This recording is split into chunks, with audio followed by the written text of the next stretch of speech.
Welcome to Countdown to Infinity, a Marvel's Avengers podcast. We talk all things Marvel Cinematic Universe, including the movies. And right now, we're talking the Disney Plus series, She-Hulk. Yes, we are. Attorney at Law. Let me tell you. And we're talking episode by episode. And we're on episode 8, titled Ribbit and Ribbit. Yes. A frog-themed title because this episode features frogs. It's a good thing I hate frogs. You hate frogs. I hate frogs. You will It's my have thing. small. I think your most recent frog experience was probably when we stayed at Disney World at the Wilderness Oh my Lodge. God. And No. there was a frog outside. So it was a rain frog or a tree frog. Yeah, And it was raining, so it's like perfect climate because, Florida and all that jazz. the frog was happy. Yes, super happy. But You were not. You were upset. My God. It was literally oh my God. I'm so sorry. It's wild how you don't like frogs, but everybody has a thing that they don't like. Anyways, It's sending a shiver down my back. It was climbing. yeah, okay. Because on the window, on the sliding glass door, and As I couldn't. they do, we're in their house. And then it just disappeared. I'm sorry, I'm literally freaking out. Just Anyways, you're on vacation. You don't want to see all that. You know what I'm saying? yeah. Okay. Gosh, okay. My name's Manuel. My name is Sofia. And we're really excited to talk about this episode. It's the penultimate episode. Yes. I believe there's only one more after this. And not only are we starting to see some of the long storylines from past episodes start to come together, Right. but we've got a much awaited appearance. Man. And I would say I thought we were excited to see Matt Murdock, Daredevil, but you know who else was more excited? Jennifer, Jen, girl. When they, I'm gonna tell you right now. Marvel heard our podcast and they were like, "All right, fine. Make it happen. We're just gonna deliver." And Yeah. did they? Yeah. All of our dreams came true. Let me just quickly recap what happened in this episode. So we meet Leapfrog or Guard Frog, Jacobson. a billionaire's child, Yes. man-child, who is a vigilante and employs She-Hulk's, I guess, costume designer, Luke Jacobson, and he basically puts jet fuel in his suit, and he breaks it and wants to sue Luke Jacobson, and then eventually kidnaps Luke Jacobson after he loses that trial. Defending Luke Jacobson is another superhero, Matt Murdock. Mr. Murdoch. Who we find out later on is Daredevil. If you didn't know. If you didn't know, spoiler alert. And so they basically save Luke Jacobson, but the episode doesn't end there because She-Hulk goes to the gala where she's honored, and unfortunately, hackers in the group Intelligencia really, I think, take over the screen behind her and embarrass her, like with some really awful things. And now that we know Josh stole that phone. Well, you kind of skipped over the part where like Murdoch and her. Yes, of course. Murdoch, before that, she knocks boots with Murdoch. The knock boots. But also, this ends with her expressing some anger and being surrounded by police and being filmed and kind of crazy stuff. But Sophia, what did you think about this episode, the penultimate episode of She-Hulk? I think it went 0 to 100 real quick. Wow. Because of Matthew. I freaked out because, just his presence. And we had been waiting so long, like 9 episodes long, eight episodes long. So it's really nice to get that vibe going. And just to kind of really just spit us into their romance, which I think is perf because she was legitimately Jennifer. Well, most of the time, not all the time, but most of the time. Yeah. Because I start their romance, or I guess like considering them flirtatious, in the bar scene when he's kind of, being super charming. Well, let's be honest. He wins the case. Yes, of course. Cleverly. Well, she didn't have all the information. They just kind of accepted the case because his dad is a really well-known client within the company. As they should have. No, as privilege, works. And so, obviously, she loses the case, and Mr. Murdoch is he's not even like gloating about it. They're just kind of like talking really casually about it, and he is so cute towards her. I was like, this is a vibe. Like I'm in love with this right here. And then it just escalated super quickly. It's a good chemistry that they have, and honestly, considering how much of this show revolves around her, I guess, going on dates with real trash. Yeah. I mean, even just as I thought. Even the ones who we thought were okay, like the guy from The Wedding, Josh, who we now know is like ultimate trash. Yeah. Or our first like super hot guy who was a who was just super into She-Hulk. Just the She-Hulk side. Yeah. It's nice to find someone who she not only can relate to because they're both superheroes. Yes, and both lawyers. But that's not even the only like there's just kind of a intangible connection between them. That has nothing to do with just like they happen to be superheroes. Yeah. It's good. I like it. I love it too. You ship them. I do. I ship them hard. Plus the added thing of him not living nearby. So it's kind of a long distance, but also like a forbidden or kind of like a non... Yeah, but doesn't that make it more exciting? It's like The Notebook. Yeah. I wrote to you like every day. Yeah. Oh, God. It's not that simple. Yeah, it's not simple.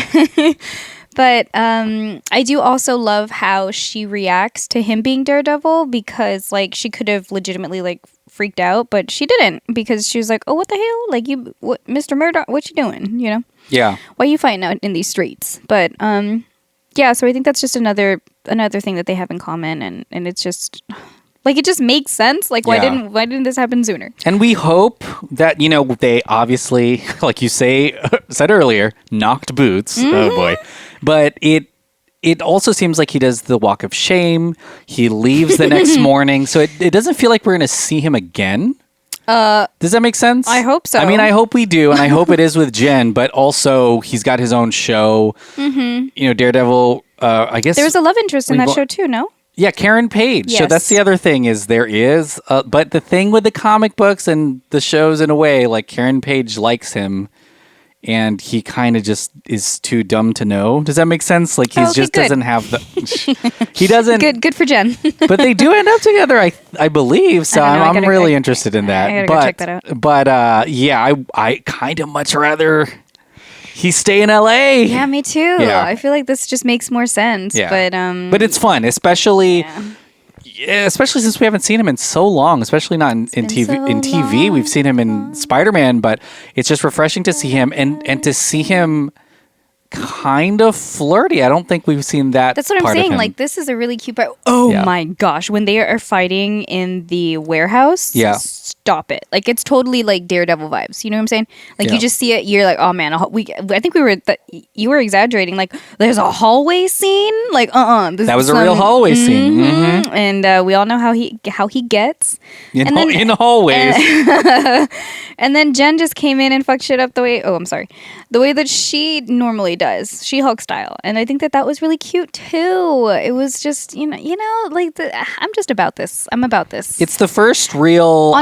It's the first real. Well, I guess there was a team up with Wong. Actually, I was gonna say it's the first superhero team up for She-Hulk, but never mind. Yeah. But it is nice to see that she's, and honestly, we don't really see her do the She-Hulk stuff that much.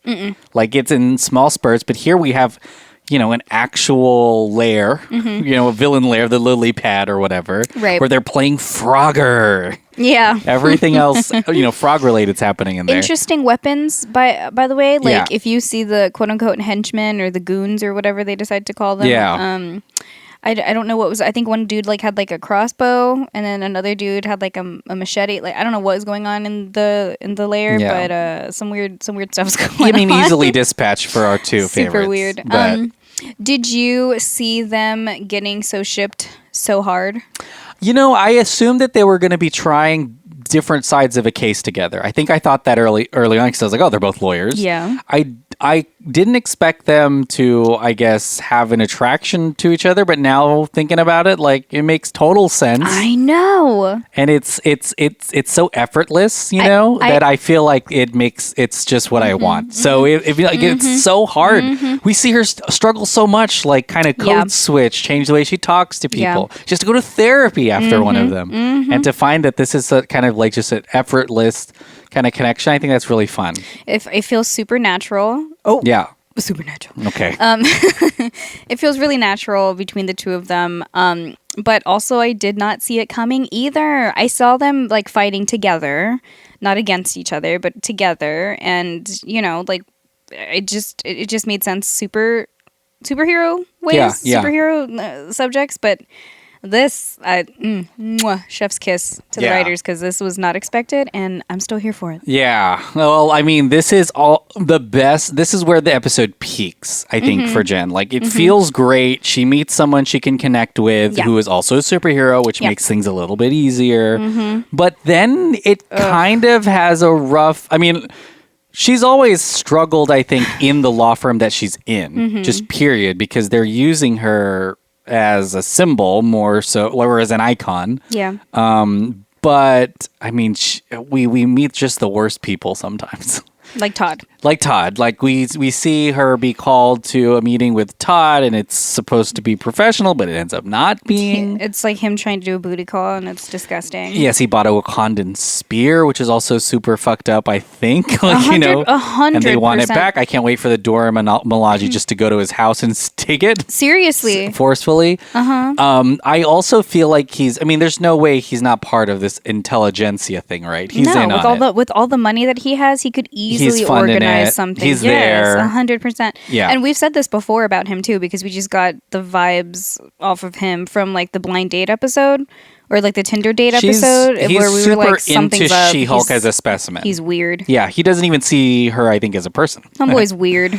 And we do know that there's some expense behind the lab that we see early on. And so it makes total sense for him to be...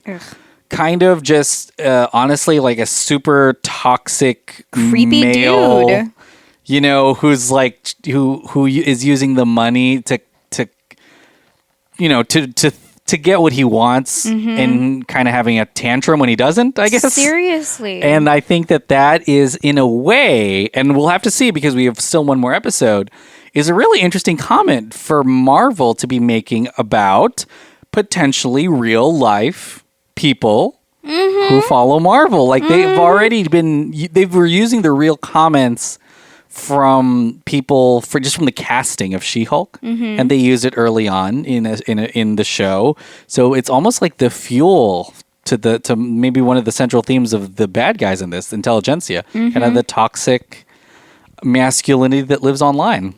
Yeah, we kind of touched base with this, not fully like the extent that we're going into now, but when Intelligencia was first introduced to the show, because we were like, this is so relevant to what people can experience now, because of how open and accessible the internet is to everybody. Like you just have these trolls that have literally nothing to say, but say it the loudest that they can because they got a computer. Because it's the internet. Yeah, like you're just able to jump on and be super anonymous, which is like the puss way out, but live your life. And say what you got to say because apparently you have to say it, and whatever.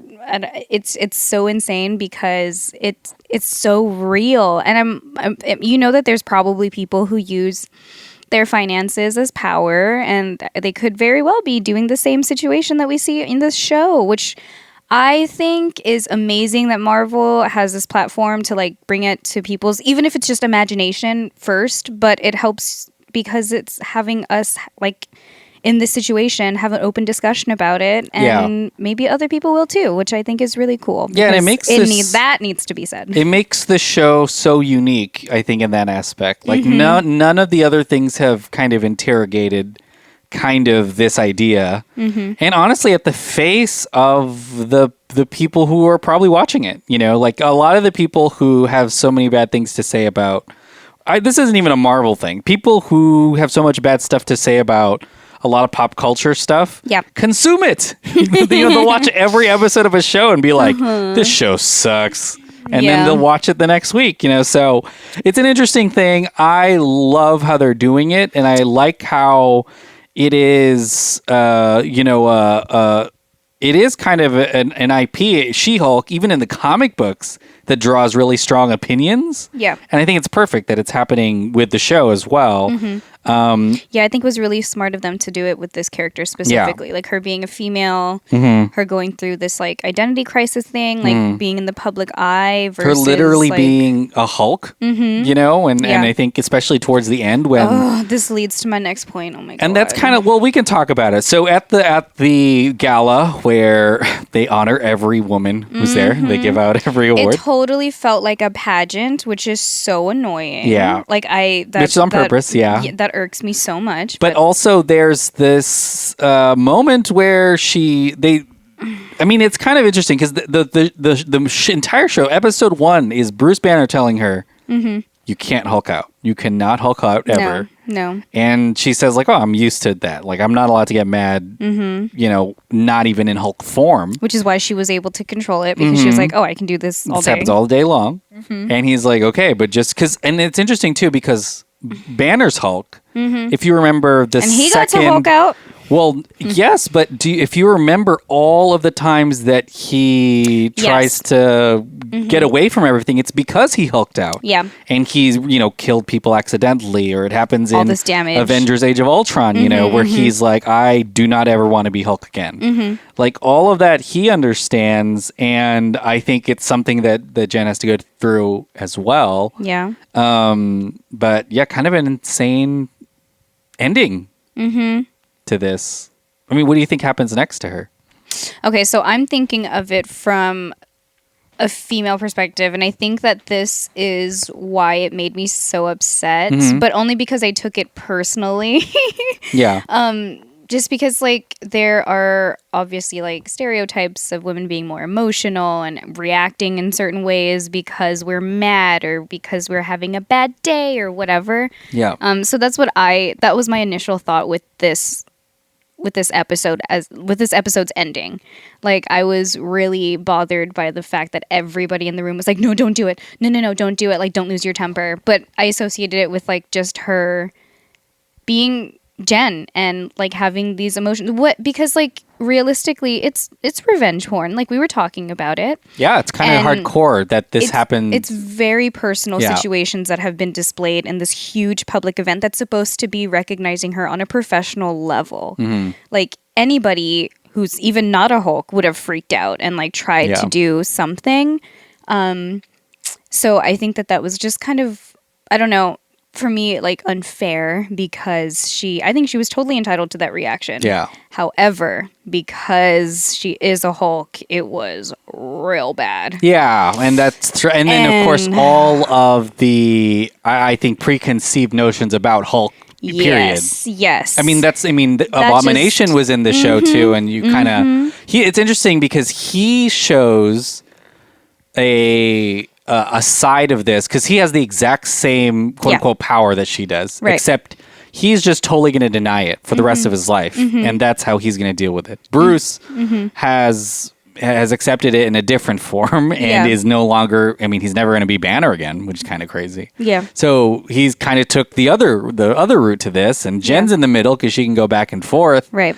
And so she's going to, make her own path through it, I guess. And it could be a little of both, but it's kind of interesting how the show is set up to kind of display how harsh her reality is. And I think, Jen, well, what do you think about Jen kind of throughout the show dealing with this power? I mean, it doesn't seem like she's out of control until this episode. Yeah. I think she has... And in a way, she just hadn't had a need to do any... Like, she's working, she switches back and forth because of work. She sometimes goes out on, like, little side missions, but it's not like she's in the Avengers. Like, she's not yet had to face the fact that she is a really big, giant celebrity and also superhero. I think that some episodes that have been frustrating, like her job situations, like those are really uncomfortable, and because she's having to take, for instance, the Abomination case, like I think that would have been a really triggering moment for any person, and so for her to just kind of swallow it and deal with it shows her strength, just as a person, and like her patience and everything, because she is such a professional. But realistically, like, these were all just practice scenarios, I guess. Like, any person would be aggravated by those situations, and like, you could easily snap one day, and the gala could everything is slowly pushing her. Yeah, it could have very well, because she's been having to juggle this for so long. Like, any person would definitely like lose. And let's be honest, what happens is way over the line. Like, way bad. The thing that honestly Josh did, which was film them and also steal everything from her private phone. God, Josh. I mean, it makes me feel like her next step should honestly just to like quit all the law stuff, go to the Avengers campus or whatever, and just forget everything. Because there's a reason why Steve Rogers uses a flip phone. You know what I'm saying? And yeah, but there is so much that there's so much that she already worked for. Yes, and then that's also the sad reality of it is she doesn't really necessarily want all of this, and she just wants to be Jen, but it is kind of it's never going to happen. Like, it's sad, but it just is you're too famous. It's too much of a change, to be honest. You have the giant incel community hunting you. Mm-hmm. It's just too, I don't know, it's too difficult. And I think that's what's interesting about Daredevil is like he's kept his anonymity. Yeah. He has a purpose in this episode because he also shares why he does the stuff that he does, the vigilante stuff. Mm-hmm. When the law fails, he's like, you go correct it. You got to do it yourself. Separately, and it's cool that he's in the show apart from just their love thing because he can give her that guidance. So I'm interested to know which side she falls on. I mean, she's kind of like that's kind of what motivated her at the beginning too. I don't think she just realized it in that way. Yeah. In that same way. Yeah. Like when she was training with Bruce was like, look, like we can just get you used to having all these powers, but then like you're able to help more people. And she was like, yeah, I mean, I guess, but I still want to be a lawyer. Like, she was still just as stubborn, but. And what do you think she should leave that law firm? I mean, why did she need them? For me, I was about to say, for me, in my head, if I was She-Hulk and if I had all this popularity and if I also had the skills that she does in the courtroom, she has a law degree already. I would just be like, hey, who wants to be a part of my law firm? Because I'll just start one up. Like, who needs what? I think she's fine now. Yeah. I mean, now not so much because she did lose her temper at the gala, but what do you think the repercussions are for that? Because I don't see anything she did illegally. I guess destroy some stuff. What law did she break? This is what I'm saying. I think that people are now going to associate her with being too emotional, unstable, and hulking out, Yeah.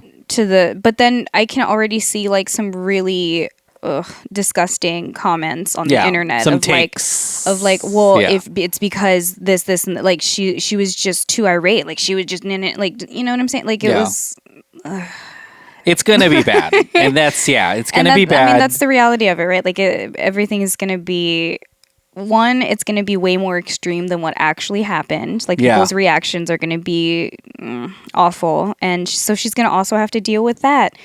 I don't know if she's going to lose her job because, again, this was supposed to be a professional gala to honor all the female lawyers of the year. So I can definitely see her losing her job. But, I mean, if you lose your job already, maybe Murdoch will be like, hey, if you need some help on the law side or whatever, like I can see what strings I can pull. And then maybe they'll live happily ever after and everything will be fine. Yeah. I mean, I doubt it, but maybe. I think there's a couple things. Every episode has had a case so far. A lot of them have had a case. Not all of them, but most of them revolve around a case. I think it'd be perfect for there to be a case here. I think if she does leave the law firm or get fired, I feel like she will be okay. Not only because she's famous, but because her best friend Nikki, and quite honestly Mallory, who was also honored. She is kind of a powerhouse lawyer. Powerhouse lawyer as well. So why don't they just join? Right. I feel like that would be good for them. And she tells Jendu, she's like, "Please don't do it. Don't do it, Jen." Like while she's about to. Yeah, and especially she's not even a She-Hulk, and she's had to navigate the upper echelon of the law firm, anyways.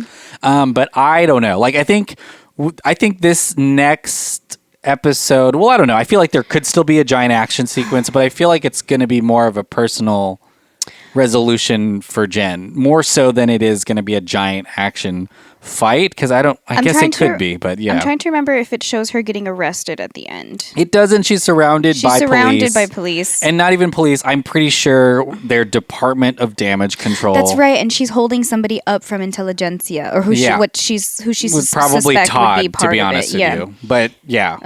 Todd.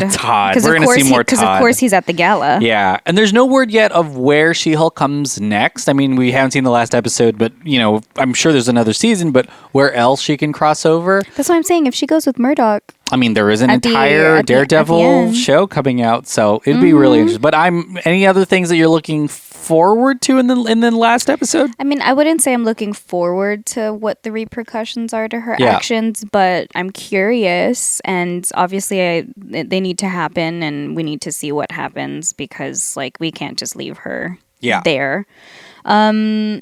I also would like to see her destroying Todd if he is part of Intelligencia.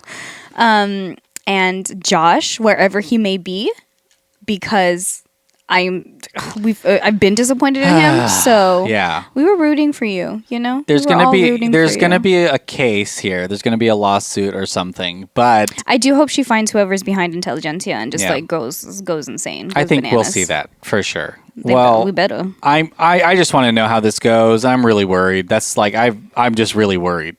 Does that make sense? Like, this is honestly one of the most tense finales because it's such bad for her. Well, we spent so much time with Jen, and like getting to know her and appreciating her and her friends and family, and she's honestly I mean, she's obviously the main character, but she's sort of an innocent bystander. She didn't want any of this, and it's happening to her. But I feel like she's gonna step up into whatever this role is that she's gonna take on for herself, and just be like, you know what? Screw everything out, like she's just gonna step into whatever that role is. Do you think that her anger is going to fuel her motivation for finding whoever's behind Intelligencia, or do you think that I don't know. I don't know. It's interesting because I don't know what the lesson would be, because honestly, her anger is valid. So it's not like that's what I'm saying. Like, I don't think it was a terrible reaction to what happened. No, honestly, it's a reasonable reaction. If she was truly hulking out, she wouldn't have just destroyed all the screens. She would have destroyed the whole building. And she killed 0 people. Nobody. And like she would have thrown like tables. In the movies, they would have accidentally killed thousands. Yeah. Hulk has done that. Hulk, Banner's she would have been jumping, running. It would have happened already. So I don't know. Like I'm interested to know, because I feel like the lesson isn't going to be like she should just not get angry. I think it's going to be something else, but I'm interested to know what that is. I hope so, because the public can be so cruel. Yeah. Especially to women in power. Yeah. Well, anyways, what's your Twitter? I'm just kidding. Well, let us know what you think about this next episode. We're obviously going to be talking about it. I forgot to say this off the top, that we're also going to be talking about the Halloween show Werewolf by Night, which is the Marvel kind of special for Halloween. I'm so psyched for that. So keep an eye out for that. That'll probably be in your feed later on this week, or before Halloween for sure. But 100%. Sophia, we've come to the end of this episode. What do you have to plug? Just thank you to everybody who's listening and supporting us. It really goes a long way. I know I say that every episode, but it doesn't mean that it is not true. You have no idea. And thank you for listening to every other Delphin Pod show that we have here. And if you want to take your support even further, you can check out our Patreon at patreon.com/delphinpod, DELFINPOD. And then if you want to follow me on any socials, you sure can. Everything is going to be at _simply Sophie, SOFIEE. For sure. Thanks so much for listening to the pod. We will see you next week, or you'll hear us next week. Bye.